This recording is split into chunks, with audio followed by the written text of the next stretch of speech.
अस्सलाम वालेकुम। अच्छा जो लेक्चर है इसमें हम सीखेंगे कि about the persons of unsound mind. ये जो लेक्चर चल रहा है ये is about capacity of the parties in the contract at 1872। One of the very important essentials उसका क्राइटेरिया हमने डिस्कस किया था। लास्ट जो लेक्चर था उसमें हमने माइनर के बारे में डिस्कस किया। इस लेक्चर में हम पर्सन ऑफ अनसाउंड माइंड के बारे में डिस्कस करेंगे। That is the second criteria. And those individual that are having unsound mind and not stable mentally, they are not allowed to enter into a contract। देखिए, अगर आप इस चीज़ को bye spirit understand करने की कोशिश करें तो यू विल रियलाइज कि कानून कभी भी ऐसी चीज़ को नहीं प्रमोट करता जो कि ओवरऑल जो सोसाइटी है, जो इंडिविजुअल्स हैं, सिटीजन हैं, उनके बेनिफिट की ना हो। फॉर एग्जाम्पल, अगर एक अनसाउंड माइंड बंदा है वो कॉन्ट्रैक्ट कर लेगा तो उससे क्या होगा? ज़ाहिर है उसको अपने लिए नुकसान ही करेगा, कोई अच्छी बात तो नहीं होगी। तो इसलिए कानून ऐसे बंदे को इजाज़त नहीं देता कि वो कॉन्ट्रैक्ट करे। ठीक है, तो ये बात है basically. This is the spirit of this restriction. तो इसके में जो सेक्शन 12 है जो कि इसको डिस्कस करता है, द कॉन्ट्रैक्ट एक्ट 1872 पाकिस्तान का जो है, उसमें देखें, a person is said to be of sound mind, यानी कि एक बंदा, एक इंडिविजुअल, इसको आप साउंड माइंड कहेंगे कि वो कॉन्ट्रैक्ट कर सकता है if at the time when he makes it, कि जब वो कॉन्ट्रैक्ट करे, he is capable of understanding it, वो उसे समझ सकता हो, and of forming a rational judgment, वो जजमेंट बिल्ड कर सकता हो as to affect upon his, अपने इंटरेस्ट को देखते हुए, अपने मफादात को देखते हुए वो रैशनल जजमेंट कर सकता हो, वो समझ सकता हो सारी सिचुएशन को। अ person who is usually of unsound mind but occasionally of sound, ऐसा बंदा भी हो सकता है कि जो मोस्ट ऑफ द टाइम्स वो अनसाउंड माइंड हो, मतलब स्टेबली मेंटली स्टेबल ना रहता हो, लेकिन ओकेजनली वो साउंड माइंड हो भी जाता हो। ऐसी भी मेंटल स्टेट्स हो सकती हैं। May make a contract when, ऐसा बंदा कि जो अनप्रिडिक्टेबल सा है, मतलब फॉर एग्जांपल समटाइम्स वो मोस्ट ऑफ द टाइम्स वो अनसाउंड माइंड स्टेट में होता है और कभी-कभी वो ओकेजनली वो साउंड माइंड स्टेट में भी होता है। तो he can make a contract when he is of sound mind, यानी कि जब आप समझदार हैं, आप समझ सकते हैं, मेंटली स्टेबल हैं और आपको कोई दिमागी इलनेस नहीं है, it means you can make a contract. देखिए, ये भी एक छूट है ना जो दी गई है, यानी कि एक ऐसा बंदा जो कि most of the times unsound mind है लेकिन ओकेजनली वो साउंड माइंड हो जाता है, उसको भी कानून इजाज़त दे रहा है कि जब आप साउंड माइंड हो तो आप कर लें, लेकिन जब आप अनसाउंड माइंड हो तो आप अपने साथ नुकसान करेंगे, आप ना करें। A person who is usually of sound mind but occasionally of unsound mind may not make a contract when he is unsound mind। मतलब दोनों बातों का निचोड़ यही है, कंक्लूजन यही है कि जब जब आप अनसाउंड माइंड हो, आप most of the times unsound mind हो, आप ओकेजनली अनसाउंड माइंड हो, तो आप at the end of the day आप कॉन्ट्रैक्ट तब करें जब आप साउंड माइंड है। ठीक है, ये बात इसमें बताई गई है।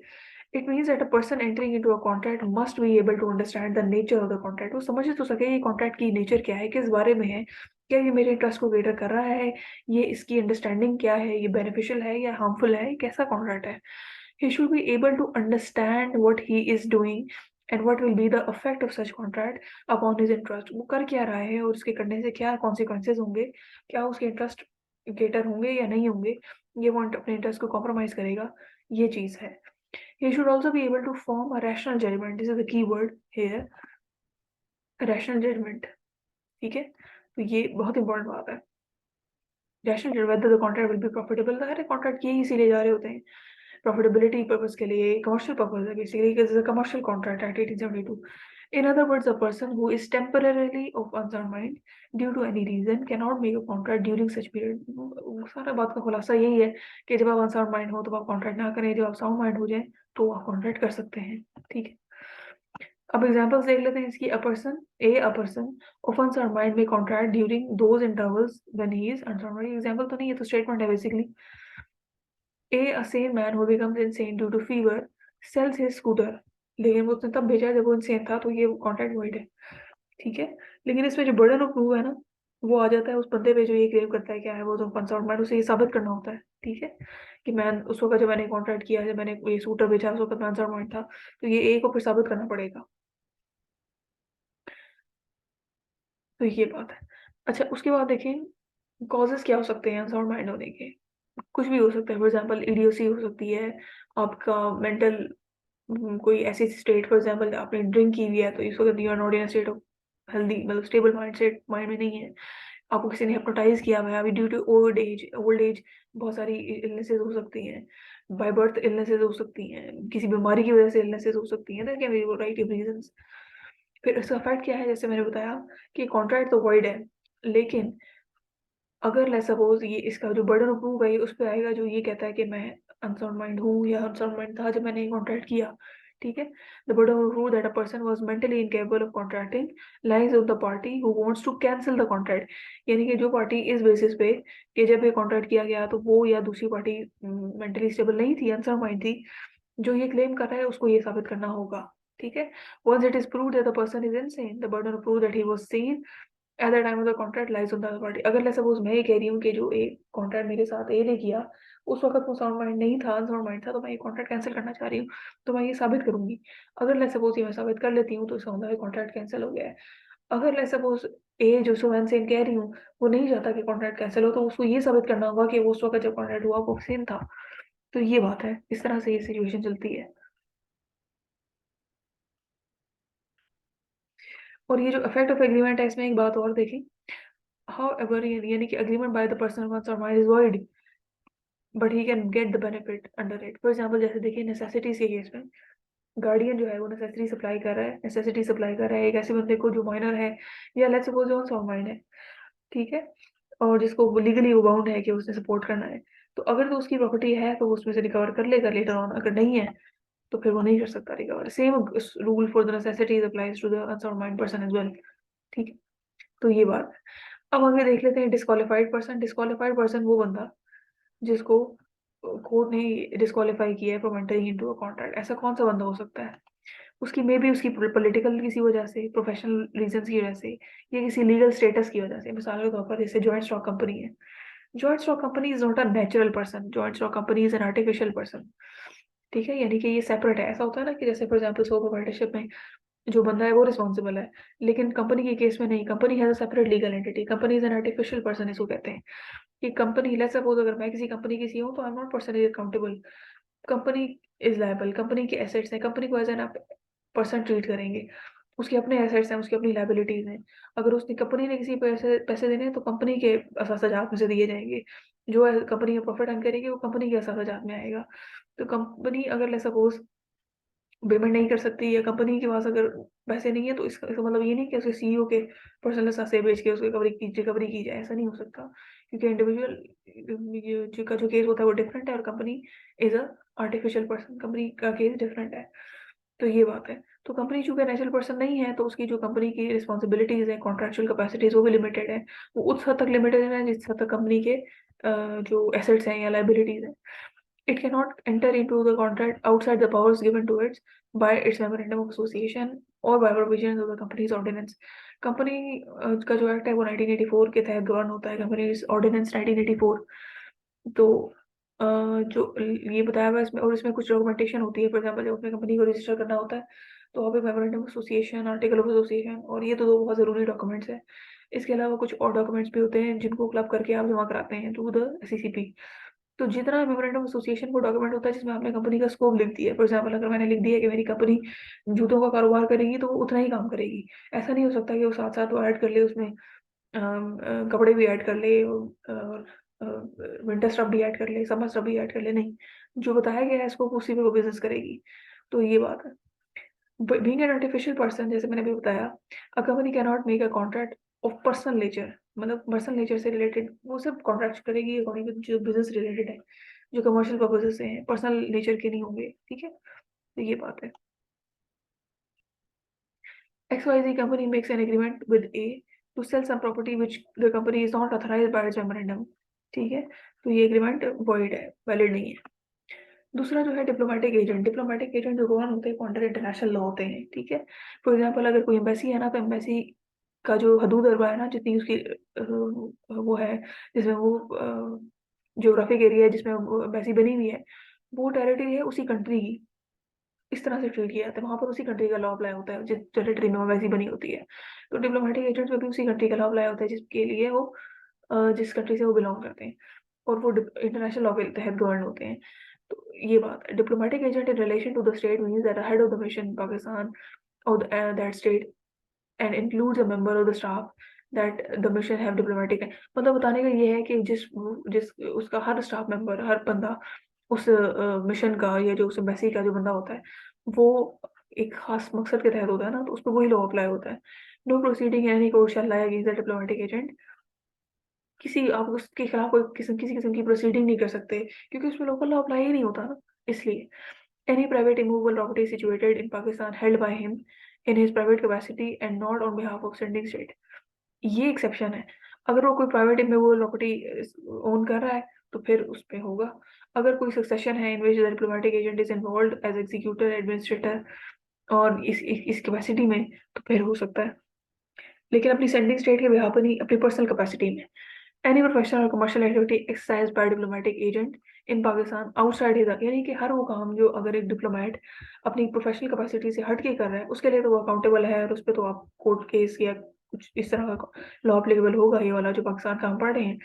लेकिन अदरवाइज डिप्लोमेटिक एजेंट्स पे डिप्लोमेटिक मिशन या एम्बेसीज पे पाकिस्तान का कानून अप्लाई नहीं होता, ये इंटरनेशनल लॉ के तहत गवर्न होते हैं। पूरा का पूरा इंटरनेशनल लॉ में डिप्लोमेटिक एजेंट्स के हिसाब से एक चैप्टर है जो दिया हुआ है जो इसी सिनेरियो को केटर करता है। अब जैसे देखिए एग्जाम्पल से आपको क्लियर हो जाएगा। E who was a diplomat got a house on rent on behalf of the state to which he belongs to from M. M sued for recovery of the area's rent. It was held that no action could be brought against him. क्यों? उसकी वजह ये कि उस वक्त जब उसने rent पे लिया हुआ था, बेशक उसने रिकवरी नहीं दी, रेंट नहीं दिया, तो वो डिप्लोमेट था उस वक्त और वो स्टेट के बिहाफ पे काम कर रहा था, तो उससे नहीं आप रिकवरी कर सकते। आप उसके आप पहली चीज तो ये रिकवरी कर ही नहीं सकते। ये बात है। अगर लेट्स सपोज कोई सिचुएशन बनती भी है तो according to the international law के तहत आप जाएंगे, आप इस लॉ के तहत लोकल कोड में आप अप्लाई नहीं करेंगे। तो ये बात है।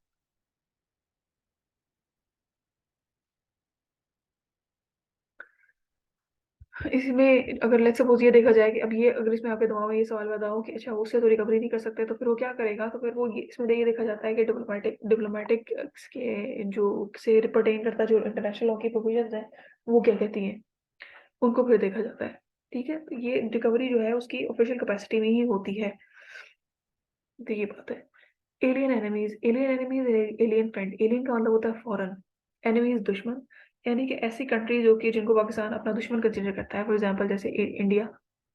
तो ऐसे सिटीजन और फॉरेन कंट्रीज के जो हमारे दोस्त ममालिक नहीं है, जो मुश्किल जो अ, ऐसे ऐसे कंट्रीज हैं जो जिनसे हमारे दोस्ताना ताल्लुकात नहीं है, फॉर एग्जांपल उसके अगर कोई इंडिविजुअल्स या रहते हैं with the permission of federal government Pakistan, या एलियन फ्रेंड्स यानी कि ऐसे ममालिक ऐसे फॉरेन कंट्रीज के जो लोग जो कि फ्रेंड्स हैं, फॉरेन कंट्रीज फ्रेंड्स हैं, उनके इंडिविजुअल जो हैं वो जो कि पाकिस्तान में रहते हैं with the permission of federal government can contract and sue in the contracts in the courts। ठीक है, and if they are the citizen of Pakistan as if they are the citizen of Pakistan, यानी कि वो उस तरह से कर सकते हैं, चैलेंज कर सकते हैं या ट्रायल प्रोसीडिंग्स कर सकते हैं जैसे कि वो पाकिस्तानी सिटीजन है।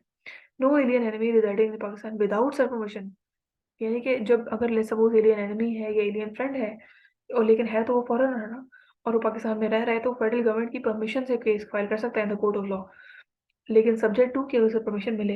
अगर परमिशन नहीं मिलेगी तो वो केस फाइल नहीं कर सकता अगर उसके साथ कोई इशू होता है तो। Every person residing in a foreign country which is at war with Pakistan obviously and carrying on business in that country without a license shall be deemed to be an alien enemy residing in foreign country। इसमें ये बताया हुआ है कि हर वो बंदा जो किसी फॉरेन कंट्री में है which is at war, for example India है और इंडिया के साथ हमारी जंग चल रही है और वहां पर रहता है और वो पाकिस्तान के साथ जंग है उसकी चल रही, and carrying on a business in that country without a licence, ठीक है, shall be deemed to be an alien enemy। इसको भी हम यानी कि ये भी एक उन्होंने ये, लेकिन ये सीपीसी से रिलेटेड है तो इसलिए हम इस पे ज्यादा फोकस नहीं करेंगे। हम इसी पॉइंट को, सिंपल पॉइंट को क्लियर रखेंगे कि एलियन एनिमी वो होता है जो ऐसा इंडिविजुअल जो फॉरेन कंट्री का हो और वो फॉरेन कंट्री जिनसे हमारे दोस्ताना ताल्लुकात नहीं है, तो अगर वो है उसके साथ कोई इशू होता है, कोई कॉन्ट्रैक्चुअल इब्लिगेशन होती है, तो with the permission of the federal government वो केस फाइल कर सकते हैं द कोर्ट ऑफ लॉ और उससे प्रोसीड कर सकता है।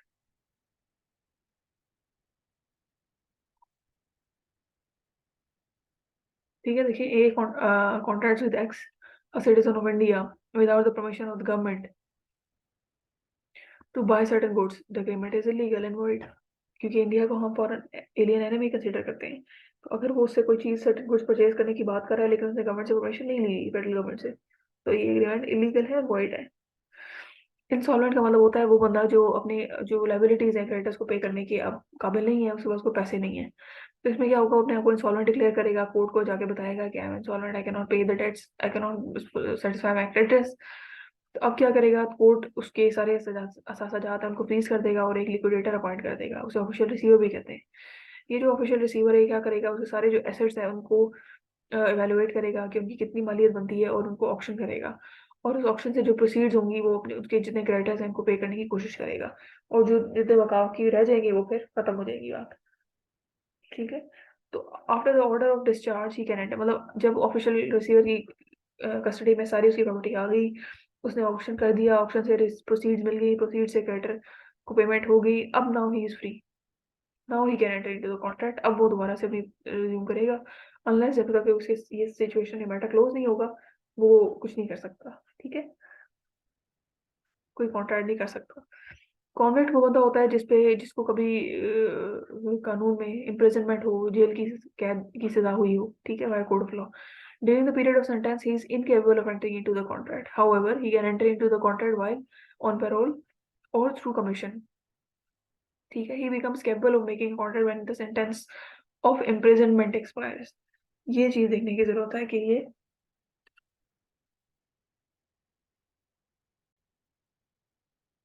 तो हम डिस्कस कर रहे थे कि convict is a person who has been imprisoned by the court of law. ठीक है, ये तो चीज समझ में आती है कि जिसको जेल हुई हुई है, जिसको सजा मिली हो bye the court of law, sentence. During the period of sentence he is incapable of entering into a contract, यानी कि दौरान जब अब वो जेल या वो सजा अपनी जो भुगत रहा है उसके दौरान तो कोई कॉन्ट्रैक्ट में एंटर नहीं हो सकता। But he can enter into a contract while on parole. Parole का मतलब होता है कि फॉर एग्जाम्पल जैसे कोई कैदी है ना, उसके अच्छे बिहेवियर की वजह से वो उसकी जो सजा है उसमें कमी कर देते हैं या उसको जल्दी छोड़ देते हैं, इसको कहते हैं ऑन पैरोल। तो या ऑन थ्रू कमीशन, या अगर कमीशन ये डिसाइड करता है फॉर एग्जाम्पल कि इस जो कैदी है इसकी सजा में कमी कर देनी है या इसको बेल दे देनी है, इस किस्म का जो सिनेरियो है ना, इसके केस में वो कर सकता है कॉन्ट्रैक्ट अगर करना चाहे, इस सिचुएशन के दौरान जब ये चीज सिचुएशन चल रही हो तो he becomes capable of making a contract when the sentence of imprisonment expires। ठीक है, तो ये बात है। W during imprisonment enters into an agreement with S। during imprisonment तो नहीं कर सकता ना, तो इसलिए ये एग्रीमेंट void होगा। तो इन आप और करेंगे, जो void एग्रीमेंट void होता है ना उसके साथ कॉन्ट्रैक्ट का लफ्ज नहीं लगाते, क्योंकि कॉन्ट्रैक्ट जो होता है ना वो उसका मतलब ही ये है कि प्रॉमिस प्लस एनफोर्सिबिलिटी। तो अब ये void है, और ये ऐसे सिचुएशन जिसमें मैं कह रही हूँ कि एक बंदा है जो भी जेल में है, कैदी है, अपनी कैद काट की सजा काट रहा है, और वो अग्रीमेंट कर लेता है, तो कॉन्ट्रैक्ट तो नहीं कर सकेगा, कॉन्ट्रैक्ट तो नहीं लिखेंगे ना यहाँ पे, क्योंकि कॉन्ट्रैक्ट तो इसका मतलब है एनफोर्सेबल है, एग्रीमेंट कर रहा है। अब एग्रीमेंट ये एनफोर्सेबल है तो उसका मतलब है वो कॉन्ट्रैक्ट बन जाएगा। लेकिन यहाँ पे तो हम कह रहे हैं कि वो ये एनफोर्सेबल ही नहीं हो सकता, क्योंकि वो तो अभी ड्यूरिंग इम्प्रिजनमेंट है, तो ये वॉइड हुआ ना फिर, तो ये वॉइड एग्रीमेंट हुआ, ये बात है। तो ये जनाब आपका कैपेसिटी और पार्टीज का चैप्टर था, ये यहाँ पे खत्म हुआ। ये इसी कुछ क्वेश्चंस हैं, इसको देखिएगा, और इसमें कोई चीज़ समझ में ना आए तो मुझे बताएं, फिर हम विल डिस्कस इंशाल्लाह।